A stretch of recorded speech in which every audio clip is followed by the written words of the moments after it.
안녕하세요 여러분. 의무기록 관리 및 실무 시간이에요. 벌써 5월의 마지막 주네요. 우리 학생들 혹시 1주차 강의 기억나나요? 제가 그 목표를 세운 사람과 세우지 않은 사람에 대한 결과에 대해서 한번 설명을 했었는데요. 결과가 확연하게 차이가 났었죠. 우리 학생들도 지금 이 상황에서 어떤 것을 할 수 있고 무엇을 해야 되는지에 대해서 한번 고민을 해보고 그것을 목표로 세워서 실천해 나가는 그런 시간을 가지고 있는 우리 학생들이 되었으면 참 좋겠네요. 자, 이번 주도 강의를 시작하도록 하겠습니다. 출발!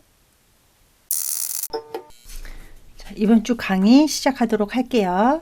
이번 주 강의는 제5장 의료정보 표준화 및 보안에 대해서 살펴볼 거예요. 자, 5장 목차를 살펴보면 정보통신의 표준화, 그 다음에 의료정보의 표준화가 어떤 것들이 있는지, 그래서 개념이라든지 필요성에 대해서 한번 살펴볼 거고요. 그 다음에 의료정보 보호와 보안이 왜 필요하고, 그 다음에 그에 따른 수단은 어떤 것들이 있는지 한번 공부해보는 시간을 갖도록 하겠습니다. 자, 우리 학생들 교재 213페이지를 펼치시면 정보통신의 표준화에 대해서 쭉 나와 있어요. 그래서 표준화는 왜 필요하느냐. 우리 보면 이제 다 각기 다른 통신 장비를 갖고 있죠. 근데 이제 그 통신 장비를 사용을 하면서도 어떤 정보통신의 시스템 간의 통신을 위해서 표준화가 필요한데요. 자, 표준화 같은 경우는 이런 공통성이라든지 통일성, 그 다음에 호환성 이런 것들을 이제 확보하기 위해서 표준화가 필요하고요. 이 표준화는 왜 표준을 설정을 하느냐? 이제 표준을 설정을 해서 이것을 활용하고자 만드는 어떤 조직적 행위다라고 생각을 하시면 돼요. 그래서 표준화 같은 경우는 그 1983년에 ISO에서 그 OSI라고 해서 오픈 시스템 인터체인지라고 해갖고 표준화에 대한 단계라든지 이런 것도 이제 발표를 한 적이 있었는데요.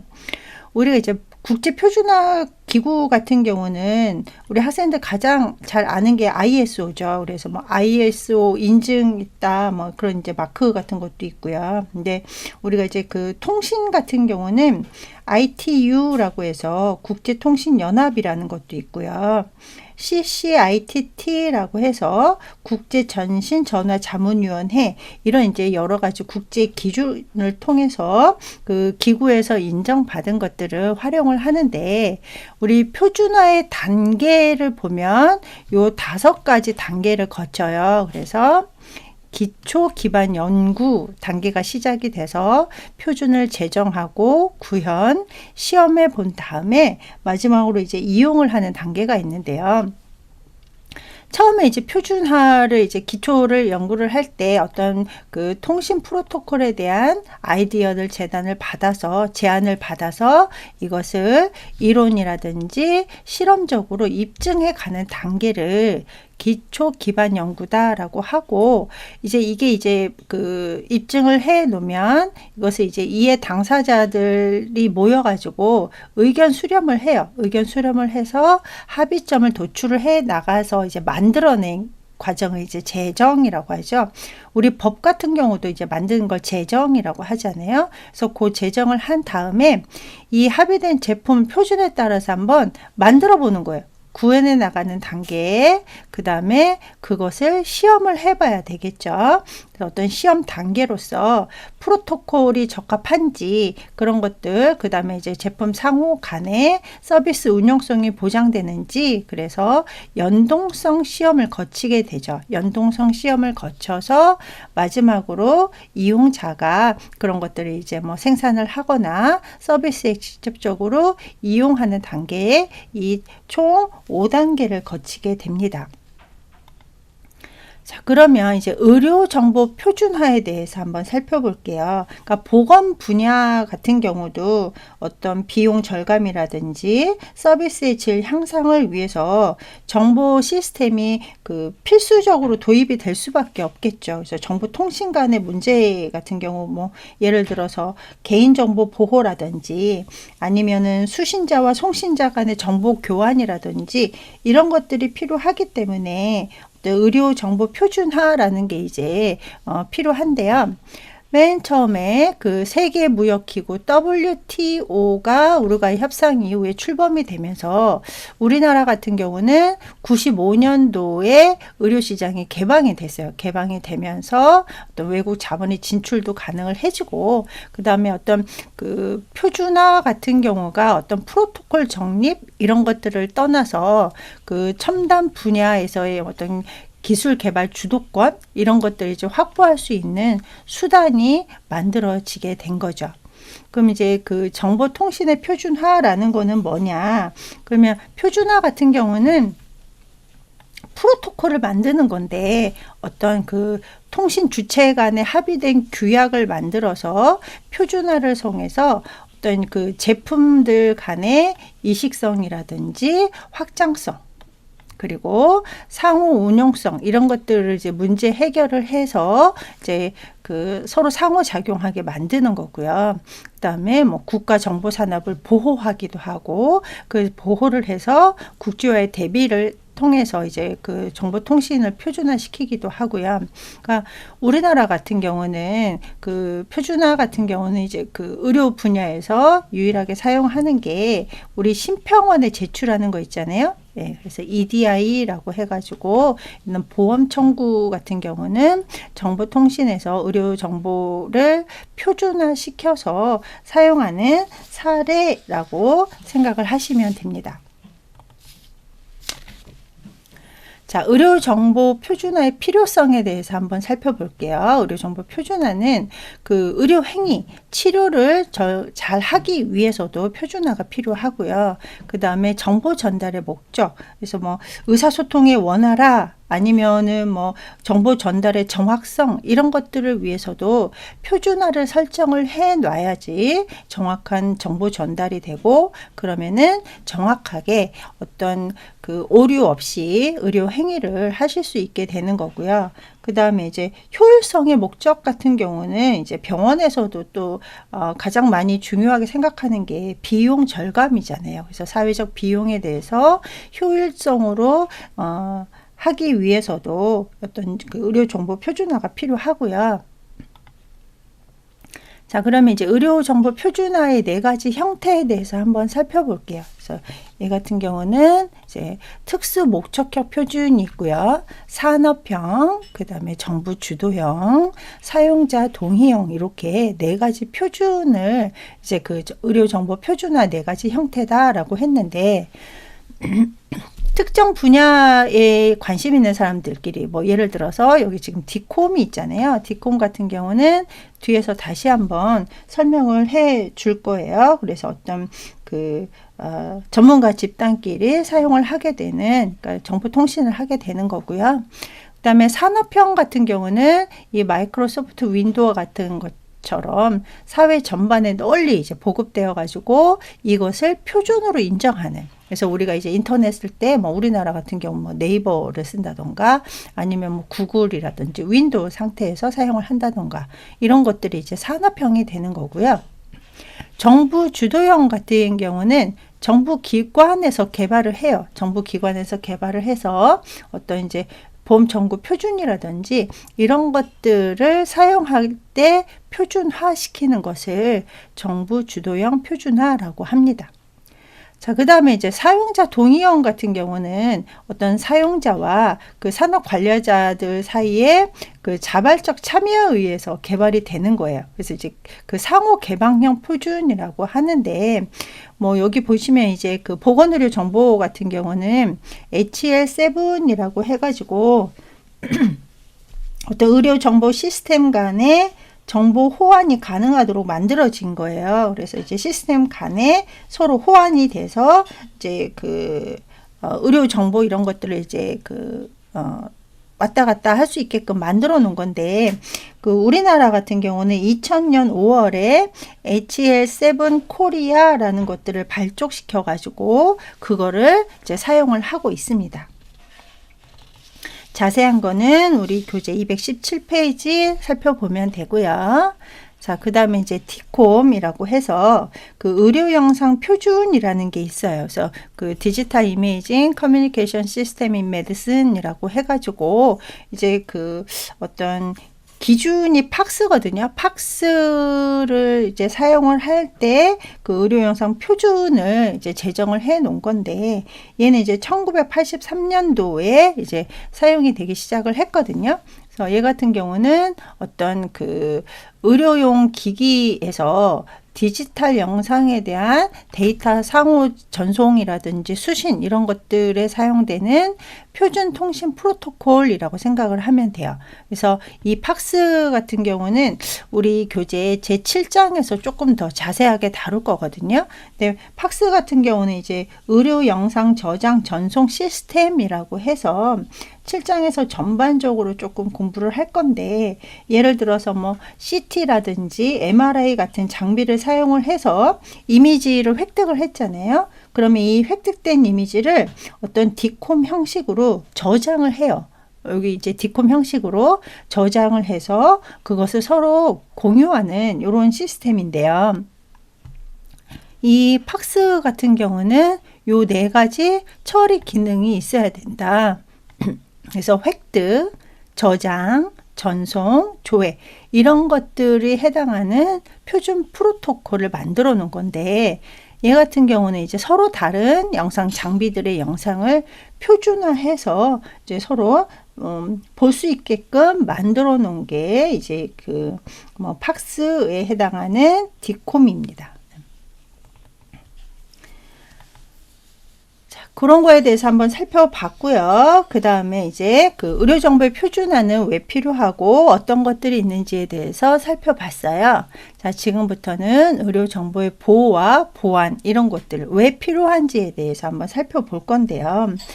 우리 워낙 그 어떤 여러 가지 기술이라든지 사람들의 그 생각 이런 것들이 많이 바뀌다 보니까 어떤 컴퓨터 바이러스라든지 해커로부터 자유롭기가 쉽지가 않잖아요. 그래서 이제 정보 시스템의 완전성 유지하기가 불가능하다 보니까 그에 따른 기술이라든지 제도, 법 이런 것들이 이제 필요하게 된 거죠. 그리고 정보 시스템이 보급되다 보니까 굉장히 다량의 정보가 생겨나는 거죠. 그러면 이제 그 다량의 정보에 대한 신속한 처리가 가능한 시스템도 필요하게 됐다라는 얘기죠. 그러면서 보안은 어떤 개인적인 정보가 불법적으로 수집이 되거나 축적되거나 그것이 또 악용이 될 가능성이 굉장히 높아졌다 보니까 이런 이제 보안의 시스템이 굉장히 절실해졌다. 그리고 이제 의료 같은 경우는 진짜 개인적인 그 자료잖아요, 정보가. 그러다 보면 이제 비밀도 유지가 돼야 되고 이런 것들이 이제 나중에 이제 어떤 사생활 침해라든지 정보의 오용이라든지 이런 문제가 발생할 가능성이 예전에 비해서 굉장히 높아졌다라는 얘기죠. 그래서 예전에는 의무기록 같은 거를 수기로 작성을 했었잖아요. 수기로 작성을 해서 그 서면을 볼 수 있는 사람들만 자료를 볼 수 있었는데, 지금은 이제 뭐 정보통신 하에 인터넷상에 이제 올라가 있기 때문에 이런 여러 가지 문제가 이제 발생을 할 수 있었다. 그래서 여러 가지 개인 요소라든지 아니면은 개인의 인적사항 이런 것들이 이제 포함이 되어 있기 때문에 정보가 굉장히 중요하게 보호가 돼야 되고 그에 따른 보안이 절실해졌죠. 자, 그럼 이제 정보 보호라는 건 뭐고 정보 보안이라는 게 뭐냐면, 어떤 정보 보호 같은 경우는 어떤 이제 정보가 수집되고 가공되고 저장해 놨다가 중간에 이제 검색을 해서 누군가가 사용을 할 때에 정보가 훼손되거나 변조나 유출되는 것을 방지하기 위해서 어떤 그 관리적 기술 수단으로 사용이 되는 게 정보 보호가 되는 거고, 정보 보안 같은 경우는 컴퓨터 내에 저장된 프로그램이라든지 데이터에 대해서 통제된 접근 방식, 그래가지고 이제 뭐 어떤 접근 제한이라든지 아니면 암호화라든지 이런 것들을 어떻게 제공을 할 것인가, 이걸 어떻게 시행할 것인가를 다루는 문제가 정보 보안이 되겠죠. 그러면 이제 보안이라는 것은 어떤 것들이 있냐면 구분을 하면 크게 세 가지가 있어요. 외부 보안이 있고 내부 보안이 있고 기술적 보안이 있는데요. 그 외부 보안 같은 경우는 두 가지. 물리적 보안이라는 게 있고 관리적 보안이라는 게 있어요. 물리적인 거 같은 경우는 어떤 뭐 천재지변이라든지 외부 침입자로부터 안전하게 보안하는 것을 의미를 하는데, 예를 들어서 뭐 화재가 났거나 이랬을 때 어떤 연기라든지 열 감지기 같은 보안 시설을 만들어서 어떤 이제 그 동작 감지기처럼 설치가 돼서 이제 회복할 수 있게끔 만들어 놓은 거고, 그 다음에 외부 침입자 같은 경우는 어떤 알람 센서기 이런 것들을 이용을 해서 누군가가 지금 침입했다 이런 것들을 이제 알려주는 거죠. 그래서 시설 보안 같은 경우는 외부인의 침입을 막는 데 사용이 되기도 하고, 또 각 개인의 서명이라든지 목소리 지문 이런 것들을 통해서 이제 물리적으로 보안이 가능하게끔 만들어 놓은 거고요. 관리적 보안 같은 경우는 이제 그 관계자 분들, 그래서 이제 뭐 보안 관리자라든지 경영자 설비 관리자라든지 이런 사람들도 이제 한꺼번에 모든 권한을 주는 게 아니라 나누어서 권한을 줘서 볼 수 있는 거에 대해서 이제 제한을 해놓고, 그 다음에 이제 그 사람들의 권한에 의해서 각각의 인가된 등급을 이제 인가를 해가지고 어떤 자료라든지 정보를 제한적으로 접근할 수 있게끔 만들어 놓은 거고요. 내부 보안 같은 경우는 이제 어떤 그 시스템의 신뢰성을 높이고자 만들어 놓은 거예요. 그래서 어떤 그 불법 침입자가 그 시스템에 들어왔을 때 이것을 어떻게 뭐 프로그램이라든지 그 자료 이런 데이터 이런 것들을 어떻게 보호할 것인가. 그래서 이제 접근 제어 코드라든지 이런 것들을 프로그램 내에 내장해 놓도록 만들어 놓은 거고요. 기술적 보안 같은 경우는 어떤 그 운영 체계라든지 이런 것을 로그인 확인을 받는 이런 이제 그 사용자만 사용할 수 있게끔 만들어 놓은 사용자 인터페이스 보안이라고 생각을 하시면 됩니다. 근데 얘 같은 경우는 어떤 뭐 물리적 보안만 만들어 놓고 아니면 내부 보안만 만들어 놓고 이러는 게 아니라 요 세 가지가 서로 상호 유기적으로 작용을 해서 이제 이루어질 수 있도록 만들어 놓을 수 있어야 되는 거고요. 그래서 어떤 그 인가 시설에 따라서 보안 등급이라든지 이런 것들도 다르고 접근 제한 이런 것들도 달라지는데요. 여기 보안에 요구 조건이 있어요. 이제 5가지가 있는데 보시면 비밀성, 무결성, 가용성, 인증, 부인 봉쇄 이렇게 보안에 따른 이제 그 5가지가 있는데, 비밀성 같은 경우는 인가받은 사용자만 접근할 수 있도록 해야 된다. 그래서 인가받은 사람이 접근을 해서 또 정보를 어떤 읽을 수도 있고 쓰기나 인쇄 이런 것들을 이제 할 수가 있는데, 요거 자체로만 이제 비밀성이 유지가 돼야 된다라는 얘기고요. 무결성 같은 경우는 이제 그 인가받은 사용자만이 수정할 수 있도록 보장이 되어야 된다라는 얘기예요. 그래서 어떤 뭐 수정할 수도 있잖아요. 그죠? 이제 수정할 때 써넣기라든지 내용이 변경된 내용은 이제 새로 이제 변경할 수 있어야 되고, 이제 필요 없는 지식 같은 경우, 자료 같은 경우는 지우기라든지 아니면은 새로운 것들은 이제 새로 만들어서 넣기 이런 것들이 가능을 해야 된다. 이제 무결성도 보장이 돼야 된다라는 얘기고요. 그 다음에 가용성, 사용할 수 있는 사람들은 언제 어디서나 사용할 수 있도록 해줘야 된다라는 말이 가용성이라는 거죠. 그래서 어떤 정보라든지 이런 것들이 어떤 꼭 필요할 때 사용을 할 때 그것이 제한이 되면 정보로서의 가치가 떨어질 수도 있기 때문에 가용성도 보장이 돼야 되고요. 그 다음에 인증.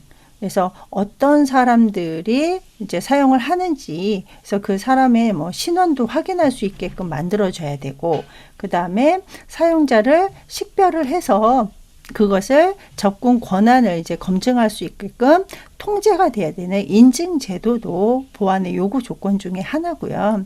그 다음에 마지막으로 부인 봉쇄 같은 경우는 이제 나 사용하지 않았어, 내가 하지 않았다, 이런 것들을 부인할 수 없도록 송수신 증거가 제공이 돼야 된다라는 얘기예요. 그래서 정보를 확인한 사람들은 누가 언제 어떤 목적으로 사용을 했는지에 대해서 증거를 남겨놓을 수 있어야 된다. 그래서 이 보안 요구 조건 5가지, 비밀성, 무결성, 가용성, 인증, 부인 봉쇄, 요 5가지 요구 조건이 충족이 돼야 되는 게 보안이다라는 얘기고요.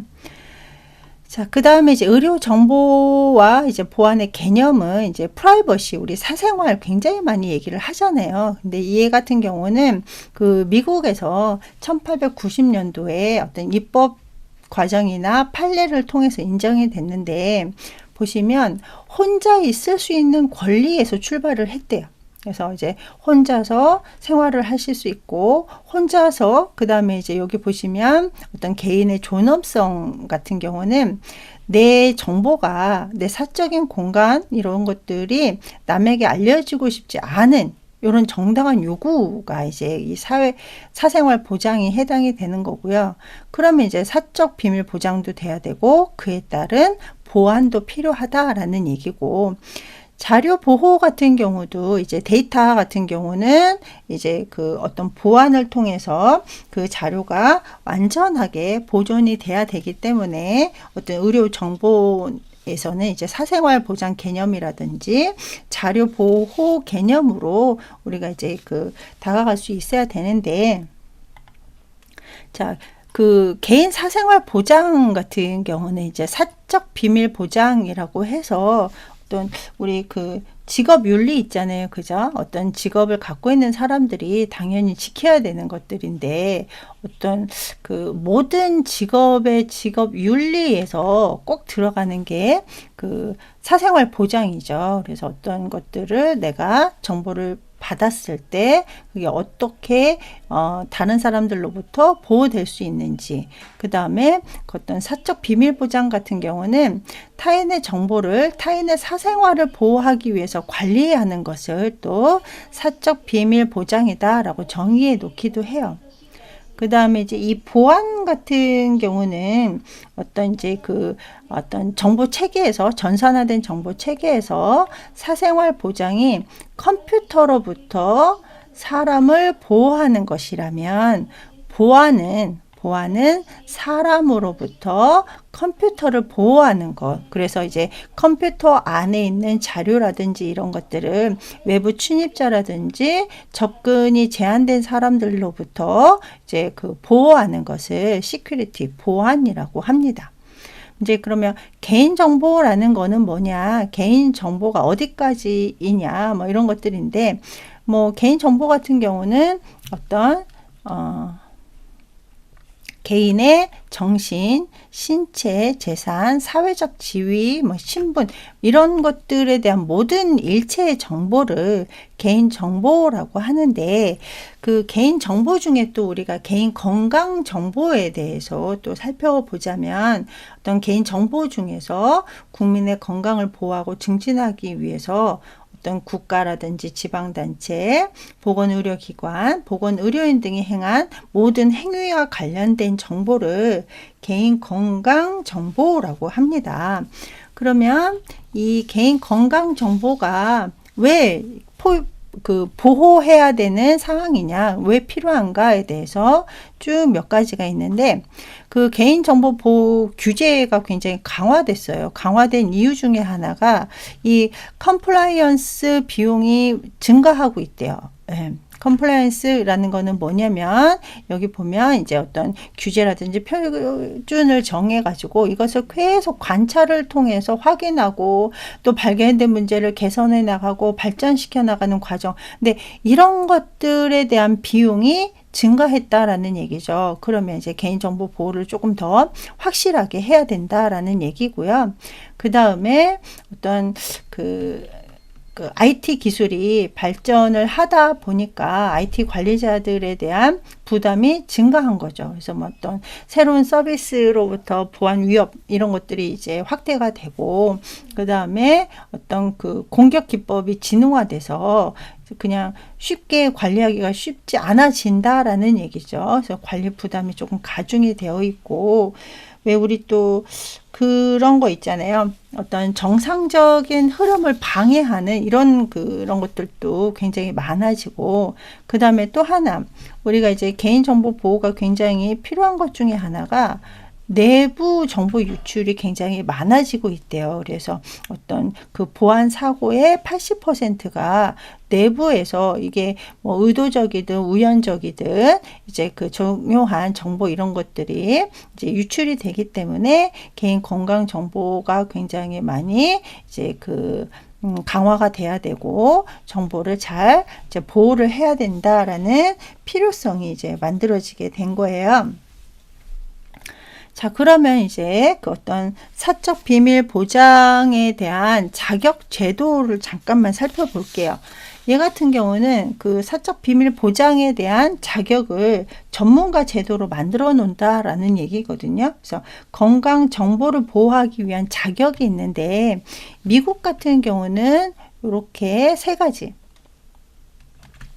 CHP, 그 다음에 CHS, 이것을 합친 이제 CHPS 이런 것들이 있는데, 얘 같은 경우는 이제 어떤 그 환자의 정보의 비밀 보호를 위한 시스템 이런 것들을 고안하고 시행하고 관리하는 사람들이고, 그 다음에 CHS 같은 경우는 어떤 이제 정보 시스템의 안전 관리를 위한 시스템 을 이제 고안 시행 관리하는 사람들, 요것을 이제 다 합쳐서 하는 사람들, 요런 이제 그 개인정보 분야에 대한 자격 제도 이런 것들이 있는데, OECD에서 1980년도에 이렇게 규정해 놓은 게 있어요. 그래서 개인정보 보호의 8가지 원칙이 나와 있는데, 개인정보 보호를 위해서 요 8가지의 필요한 것들에 대해서 나와 있는데, 수집의 제한, 그래서 본인의 동의를 얻어서 수집할 수 있어야 된다. 그러면 이제 적정하고 공정한 수단에 의해서 수집을 해야 된다라는 얘기고요. 그 다음에 정합성이라고 해서 데이터 같은 경우는 이제 최신의 것을 보존을 해라. 그러면 이제 조금 더 데이터의 정확성이 이제 올라가겠죠. 그 다음에 목적 명확화라고 해가지고 데이터 같은 경우는 꼭 필요한 해당 목적 범위에서만 사용할 수 있어야 된다. 그 다음에 다른 목적에서는 사용을 하면 안 된다라는 얘기고요. 그 다음에 이제 공개 원칙 같은 경우는 일반적 원칙, 그래서 어떤 일반적인 공개 같은 경우는 법으로 제정이 되어 있는 거라든지 뭐 이런 것들이 해당이 되고요. 그 다음에 자신에 대한 데이터에 대한 참가, 이 원칙이 있고요. 그 다음에 데이터를 관리하는 사람은 이제 책임을 갖고 있어야 된다. 그래서 책임성의 원칙, 이렇게 8가지 원칙을 만들어 놨습니다.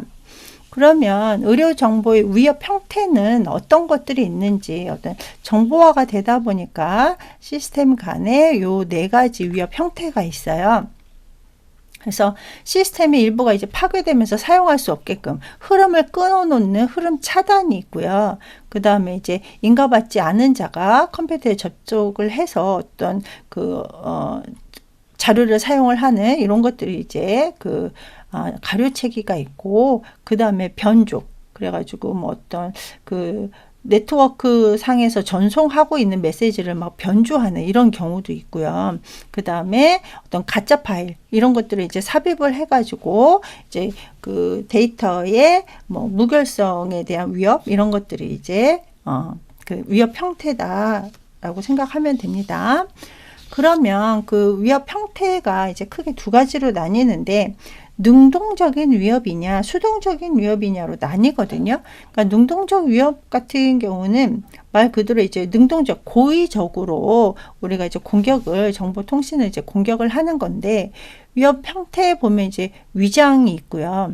재반복이 있고 메시지 변경, 그 다음에 서비스 거부. 그래서 서비스를 이제 받을 수 없게끔 만들어 놓은 게 있고요. 그 다음에 내부자 공격, 외부자 공격, 트랩도어, 그 다음에 트로이 목마 이런 누가 고의적으로 와서 이제 공격하는 이런 위협 형태가 있습니다. 그래서 뭐 이 트랩도어 같은 경우는 공격자가 미리 시스템 한 부분을 변경을 해놔요. 그래가지고 비밀 통로를 만들어 놓는다라고 생각하면 돼요. 그래서 비밀 통로로 몰래 와가지고 불법적인 행위를 수행하는 이런 트랩도어 이런 것들이 이제 능동적인 위협 형태가 되고요. 수동적인 위협 형태 같은 경우는 이제 우연적으로 발생을 하는 거죠. 그래서 사전 계획 없이 이제 어떤 시스템이 고장이 났거나 아니면은 뭐 통신 채널 사이에서 어떻게 우연적으로 뭐 도청을 한다던가 뭐 이런 것들이 이제 수동적인 위협이다라고 생각하면 돼요.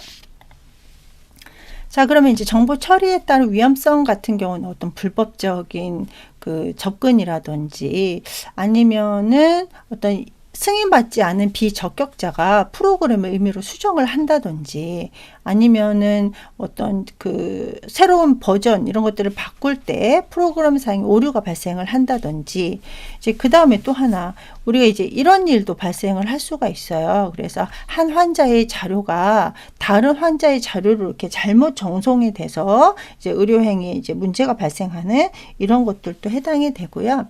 그럼 이런 위험성을 좀 최소화하기 위해서 어떤 보호수단 이런 것들이 이제 만들어져야 되겠죠. 그래서 이 보호수단 같은 경우는 여기 키가 있죠, 키가 이제 두 가지가 있는데 얘 같은 경우는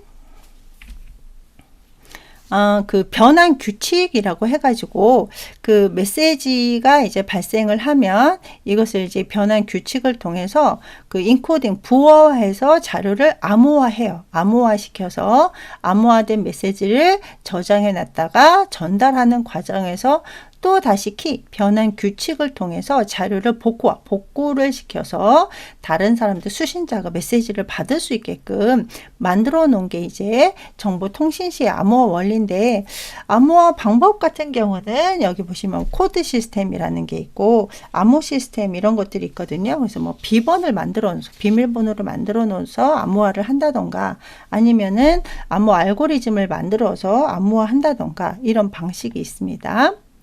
자, 그 다음에 이제 수단에 대해서 크게 이제 두 가지를 살펴본 건데요. 이제 의료 윤리에 관련된 사항하고 법적 관련 사항 뭐 이런 것들을 살펴볼 건데, 얘 같은 경우는 이제 뭐 여러 가지 우리 무슨 선언서, 강령 이런 것들을 만들어 놓잖아요. 그래서 보시면 뭐 히포크라테스 선서부터 시작을 해가지고 뭐 리스본 선언, 그 다음에 우리 한국병원 윤리 강령이라고 해가지고 병원은 환자 진료의 비밀을 지키고 환자의 신앙적 관습을 존중해야 된다. 뭐 이런 식으로 되어 있고요.